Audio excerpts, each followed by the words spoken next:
Hi, I'm Mark with the MedHawk Minute, and welcome to Plaster Day 1.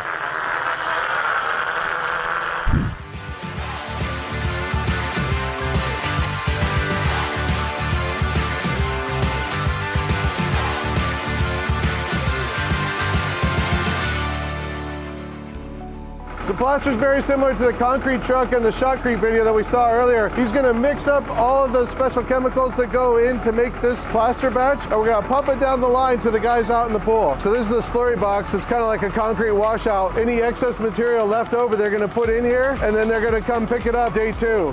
Okay, so when the material travels down the hose, it goes through the nozzleman in the pool, and he's going to go ahead and spray a light coat on there.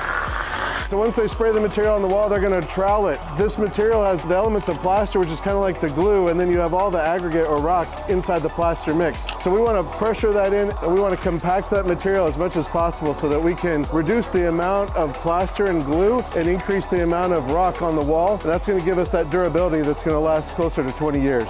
So the stairs are one of the hardest parts because you're trying to get them just perfect, and there's so many complex turns. You're trying to compact that material in, and at the same time get a fine finish. So they'll put the material on, let it dry for a little bit, come back, work it a little bit more, and keep working it as it's drying. Okay, so the spa and spa floor are one of the most difficult areas. You can see he's working a confined space. He's got all these benches to float perfectly smooth. Then he's got to finish the floor and the bottom and then trowel his way out. You can see they wear special boots with little spikes on them in order to hold your weight up off the ground. Then at the very end, they're gonna have to go trowel in all those little spike holes as well. So once they get done troweling, they're actually gonna use one of these wands, and they're gonna wash off the excess plaster off of the aggregate, and then they're going to keep smoothing it and troweling it and keep washing it off until you start to see the actual rock finish start to show through. So they just rolled out this plastic on the floor so that way they can be washing the walls without washing off the material on the floor. They'll get to that part at the end.